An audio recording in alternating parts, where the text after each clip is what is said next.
अस्सलाम वालेकुम दोस्तों, आज के इस वीडियो में मैं आपको बताऊंगा कि औरत क्या है।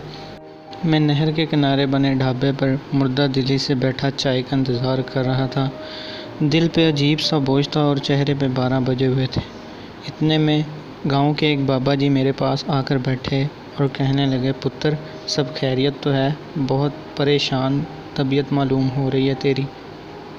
मैं कमज़ोर सी आवाज़ में कहा कि बाबा जी क्या बताऊं, मैं घर से लड़कर आया हूं। पता नहीं मेरी बीवी को मेरी बातें क्यों समझ में नहीं आती। सही कहते हैं कि औरत जौन सी है ना, उसकी अकल उसके घुटनों में है। और मैं इस बात से सहमत हूँ कि ये बात बिल्कुल ठीक है और सच्ची किसी ने कही है। इतने में बाबा जी मुस्कुराए और कहने लगे, जा वे चलिया, तेरा भी कोई हाल नहीं। पुत्र ये मिसाल औरत की अकल उसके घुटनों में है। जिसने भी बनाई है ना, वो खुद ही कोई बहुत बड़ा पागल इंसान होगा। मैंने कहा, ना बाबा जी ना, आप नहीं जानते इन औरतों को। बाबा जी बोले, पुत्र तू नहीं जानता असल में औरत को, औरत की शान को। ये तो वो है जिससे अल्लाह अपनी मोहब्बत को मिला रहा है। इतने में लड़का चाय लेकर आ जाता है और मैं चाय की चुस्की लेकर बाबा जी की तरफ मुतवज्जा हो जाता हूँ। बाबा जी अपनी चाय पिर्च में डालकर ठंडी करने लग जाते हैं। बाबा जी पिर्च से ही चाय की चुस्की लगाकर कहते हैं कि वाह भाई, आज तो चाय का मज़ा आ गया। चाय की तारीफ़ करने के बाद बाबा जी कहते हैं कि सुन पुत्र, रब वो ज़ात है जिसे किसी चीज़ की भी कमी नहीं। उस ज़ात ने ख़ुद की मोहब्बत के बारे में बताना था कि वो इंसान से कितनी मोहब्बत करता है, तो उसने माँ का नाम लिया कि वो 70 माँओं से भी ज़्यादा प्यार करता है, जबकि माँ एक औरत है। बेटी को अल्लाह ने रहमत करार दे दिया, जबकि बेटी भी एक औरत है। पुत्र मेरा मानना है कि हम मर्द औरत का मुकाबला कर ही नहीं सकते। कहाँ औरत आला ज़र्फ़ और फ़राग दिल की मालिक, और कहाँ हम कम ज़र्फ़ और तंग दिल मर्द। मुझे बाबा जी की बातें लुभाने लगीं। बाबा जी बोले, औरत ही वो हस्ती है जिसके कदमों तले जन्नत रख दी गई। बस तो इसी बात से औरत की शान का अंदाज़ा लगा ले। और जब वो आस से होती है तो अपनी पसंद की हर चीज़ को छोड़ देती है अपनी औलाद की खातिर। जब वो बच्चे को जन्म देती है तो ज़िंदगी और मौत की कश्मकश में होती है। पता ही नहीं होता जिएगी या मर जाएगी।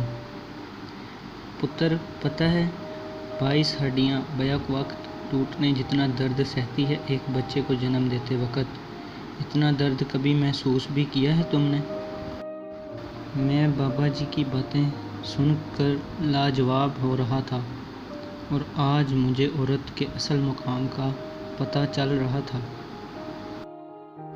बाबा जी बोले, पुत्र कलेजे पे हाथ रख के आगे सुन, कहीं तेरा कलेजा ही ना फट जाए इस कड़वे सच को सुनकर। पुत्र पता है तुझे औरत की सबसे बड़ी खूबी क्या है? वो बात बात पे मर्द की तरह मर्दानगी नहीं दिखाती। वो मर्द पे थप्पड़ की बारिश नहीं करती। वो मर्द को उसकी औलाद के सामने गंदी गालियाँ नहीं देती। वो गैरत के नाम पे मर्द को कत्ल नहीं करती। वो भूखे भेड़िए की तरह किसी पे झपट कर उसका रेप नहीं करती। वो मर्द को गुस्से में तलाक नहीं देती। वो गलियों बाज़ारों में मर्दों पर आवाज़ें नहीं कसती। बाबा जी की ये बातें सुनकर मैं शर्मिंदा होने लगा और आंखें झुक गईं शर्मिंदगी से और मेरे माथे पे पसीने नमूदार होने लगे। बाबा जी ने शायद मेरी शर्मिंदगी महसूस कर ली थी, इसीलिए वो थोड़ी देर के लिए चुप हो गए। पुत्र एक घर में रोज़ाना सबसे ज़्यादा बार जो नाम लिया जाता है वो एक माँ का होता है या बड़ी बहन का, और ये दोनों औरत ज़ात हैं। पुत्र हमारे घरों का दारोमदार औरतों पर होता है। घर मर्द नहीं औरत बसाती है। घर की रौनकें औरतों से ही होती हैं। हर चीज़ सलीके से मिलती है, कपड़े साफ़ सुथरे मिलते हैं, बर्तन धुले धुलाए मिलते हैं, खाने को अच्छे अच्छे खाने मिलते हैं, छोटे बच्चों की देखभाल करती हैं वो। तो पुत्र ये सारा जादू एक औरत ही चलाती है, वरना तो एक सगा बाप भी अपने छोटे बच्चे को ज़्यादा देर तक बर्दाश्त नहीं करता। बच्चा ज़्यादा रो पड़े तो शौहर कहता है कि इसको कमरे से बाहर ले जाओ, मेरी नींद ख़राब हो रही है। बाबा जी की बातें सुन के पता चल रहा था कि औरत दुनिया की कितनी अनमोल दौलत है।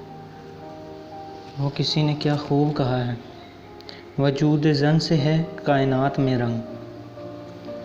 फिर बाबा जी बोले, जा पुत्र घर चला जा, तेरे चेहरे से पता लग रहा है कि तू सब समझ गया है और अब तेरा जल्दी से घर जाने को दिल कर रहा है। मैं बाबा जी के कदमों में बैठ गया और बाबा जी के हाथ चूम के बोला कि शुक्रिया बाबा जी, आपने मेरी गलती को देख के कोई सज़ा नहीं सुनाई, बल्कि मेरी गलती को सुधारा और एहसास करवाया कि मैं गलत हूँ। मुझे सब की इज़्ज़त करनी चाहिए। बाबा जी मुस्कुराए और मेरे सर पर हाथ फेर कर बोले, जीता रहे पुत्र, और अब घर जा और घर वाले तेरा इंतज़ार कर रहे होंगे। मैं वापस घर जाते हुए मेरे कदमों में इत्मीनान और दिल में इत्मीनान था।